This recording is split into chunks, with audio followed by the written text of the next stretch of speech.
Land of Dawn for the game number 2 of NXP 2.0 and Euphoria Esports. Dito natin masasaksihan kung papalag nga kaya ulit ang Euphoria against NXP 2.0 or will NXP go and set the score with a 2-0 just like their name onto the second series of the day. Pero bago ang lahat ng yan, look at Pertiva. This is the perks. When you have a show on your line. Very confident, pero same goes din naman for ako, si Doggy's fanboy. Ryujin doing a great job. Ito naman yung edge kapag Kagura ka. Payong kapatid lang, pang real talk. Yes, pang real talk, pampaatras, diba? Doon sa mga kalaban na sumusubok mag-jungle invade. Pero speaking of laban, may laban na nagaganap onto the side dito ng Magic Repolyo natin, which is nagwagi ang Euphoria.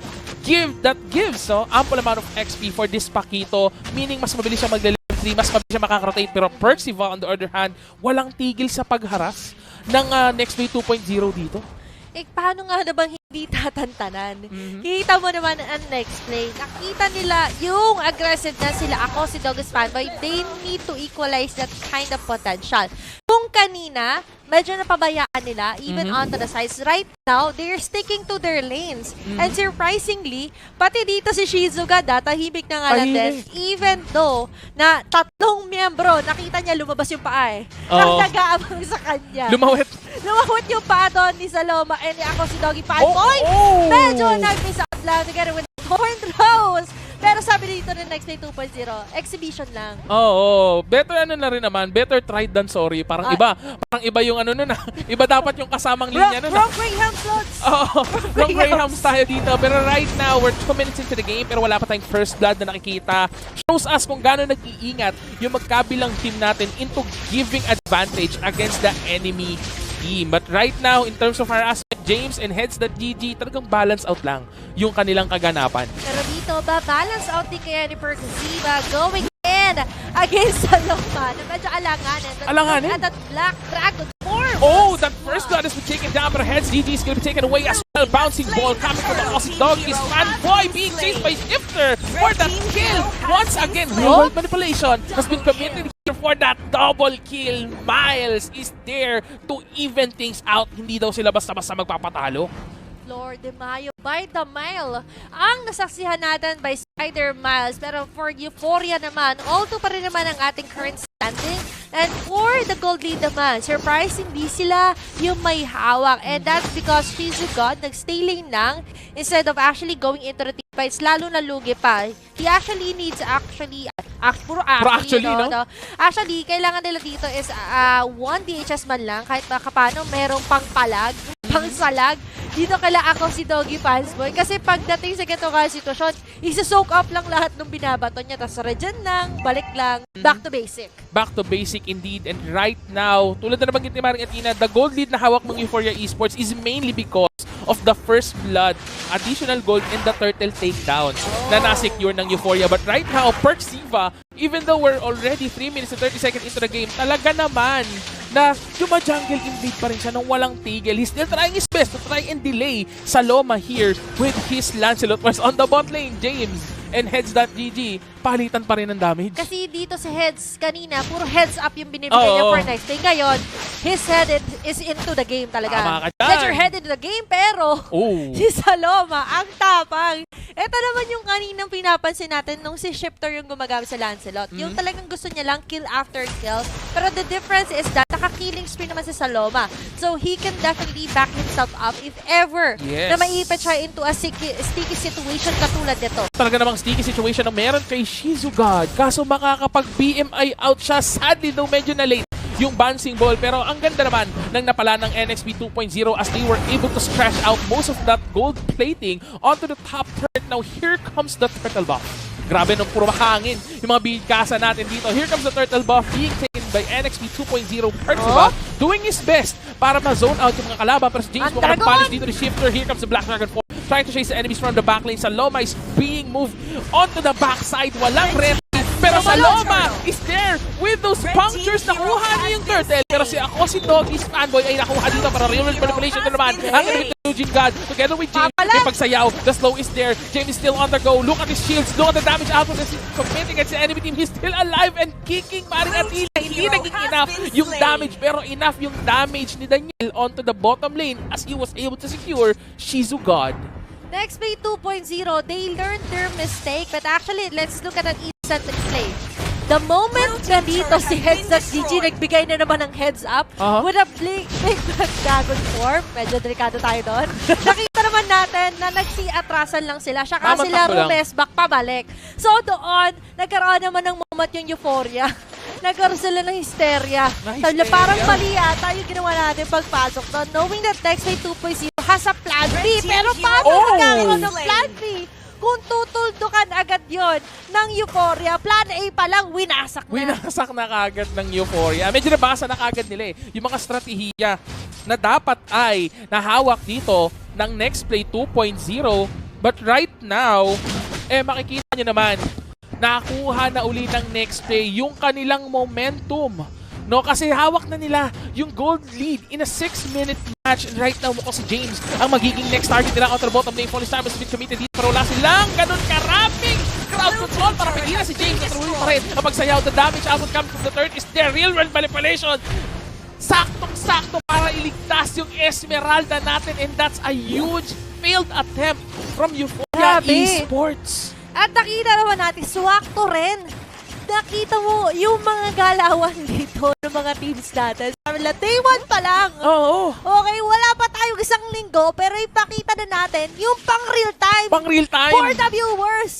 Diba? Pang main screen talaga to. Pero going in dito si Perziva yet again. Maka-cancel out ka ba? Uy, ang yakap natin, hindi nga lang tatama. Ang ganda ng plano, kaso hindi na-execute ng ayos. Pero mukhang nagkamali na pasok si Eugene God on the backlane. He tried to target si Spider Miles, pero si Heads.GG ang mapupuruhan against Next Play 2.0. Margatina, the question here is, what went wrong sa side ng Euphoria? Kasi nakita natin kanina, sila yung may lead. Nag-aalangan na sila if ever na si Shizu, sasama na ba talaga sa mga clash? Kasi as of now, yes, nag-workout naman yung speed push niya. Yes. DHS pa lang yung meron siyang item. In contrast din naman, that is a war axe naman for Saloma. Nagkakataon na pagdating sa team, mas kinakapos sila pagdating sa mga damage. Bakit nga ba? Because most of the members are busy trying to set it up na nagkakaiba-iba sila ng targeting.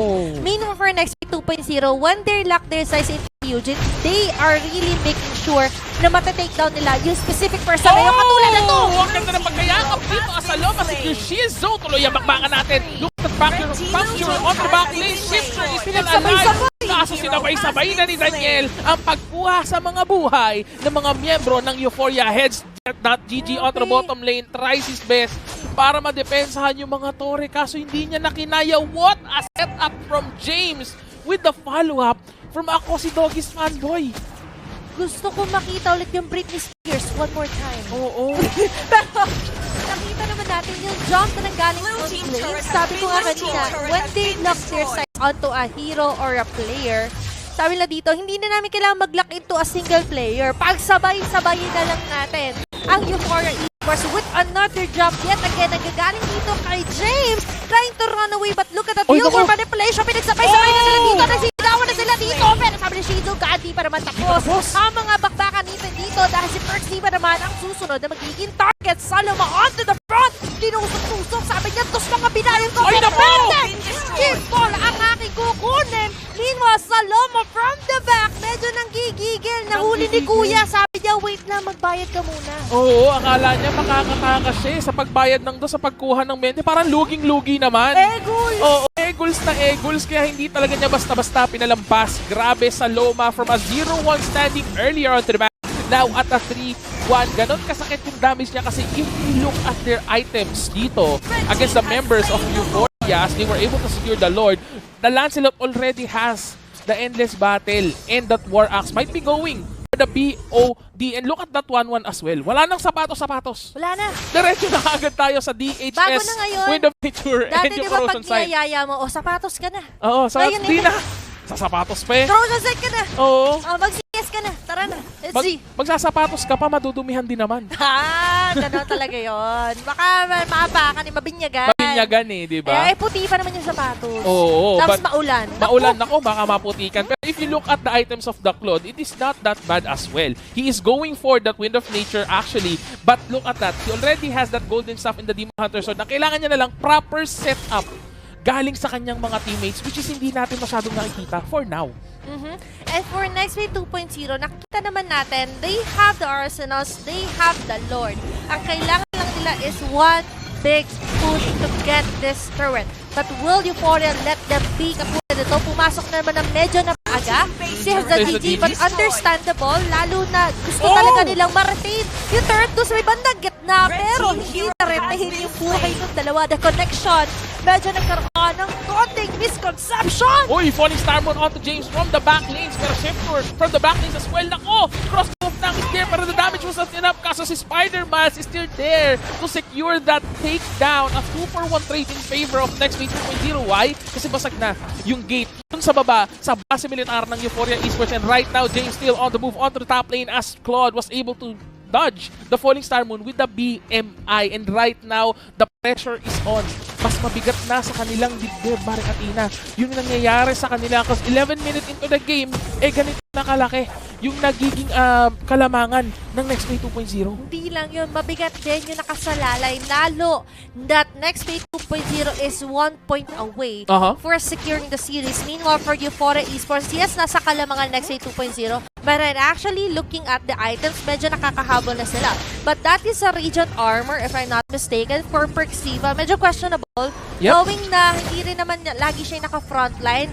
Bagkus. Wow, bagkus. Heads up, GG talaga yung naka-frontline with only just a dominance ice. So, hindi talaga sasapat yung mga defensive items na meron sila against NXP 2.0.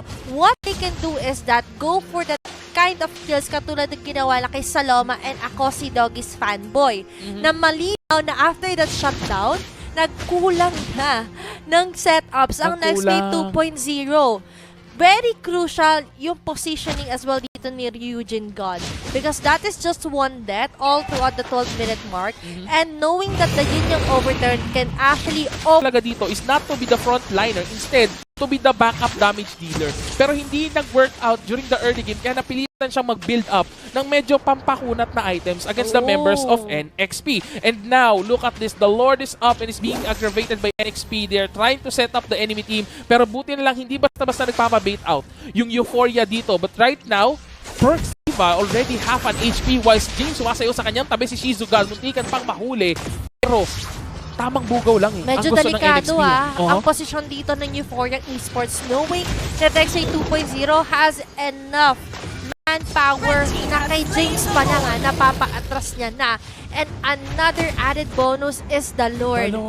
Ang laki na nga nung gap pagdating sa gold, ang laki rin ng gap pagdating sa turret takedowns. That is just one for Euphoria. Meanwhile, NXP 2.0 naman, eto, 7 na yung natanggal nila. It all goes down to the execution of their battle plan later on. Pagdating sa items, sapat na to. For Eugene God, finally finishing off that genius one for the third core item. Minus sa Butsa, guys. And pagdating naman dito kay Shizuka, meron siyang Wind of Nature. So, with that said, nakikita natin na there's a possibility pa rin for a comeback for Euphoria. Pwede Nagkakataon lang na kailangan lang nila mag-hold on ng maike. Meanwhile, NXP 2.0, the win condition is when they eliminate 2 to 3 members. Kaya nilang diretsuhin! Speaking of eliminate, the enemy team has been eliminated, which is si JM, or si James, actually, tatawagin ko pa sa parang JMTD, pero ang ganda na setup, pinaloy with the win. The way of the Dragon, galing kay Perxiva and Shifter is there. Lumipad yung Black Dragon on the backlane, pero not enough damage coming from him. Daniel, may pagsayaw. Ryujin God and Shifter is the only one left defending their homeland. Perxiva will try to run away, may pag-slow. Kaso si Dragon, hindi makakatakbo si Heads. That GG is being the next target dito. Daniel, may pagsayaw on the base of the enemy team, pero what a stun! Galing kay Ryujin God, and eto na, yung comeback potential na hinahanap natin, Maring Athena, nakuha na ng Euphoria. The momentum is still not on their side, yes, pero they were able to prevent their demise against Next Play 2.0 by picking off 2 core members ng NXP. The moment na na-reach ng Euphoria, yung sinasabi ko kanina, one-man army, na si James, doon nagkaroon ng chance nagkaroon ng window ang Euphoria to go for the kills against NXP 2.0 without actually going for the head starter na dragon form. Yes. Diba? Doon sila nagkaroon ng opening na hindi in-expect ng NXP 2.0. And going back, NXP 2.0, yung sinabi kong condition sa kailangan nila, hindi kasi nila na-reach as well. That is just one hero na natanggal nila. Meanwhile, tatlo yung natanggal sa kanila. Pero susunod na yata dito mag-detonate ka to. Naku, ang ganda ng blazing do it. Nablitawan ni Shizuga dito para si James. May pagsayaw, may kakunata, pero outer back na isang ganda ng pagkayakap on to that. Hero Perksiva is down, pero si Shiftor tuloy ang pagsuntok. Outer backside kaso hindi nag-connect Spider Miles. At ngayon, nabukasan sila ng dalawa. Laban sa isa si James. Humahabol kay Shizuga. Naku po.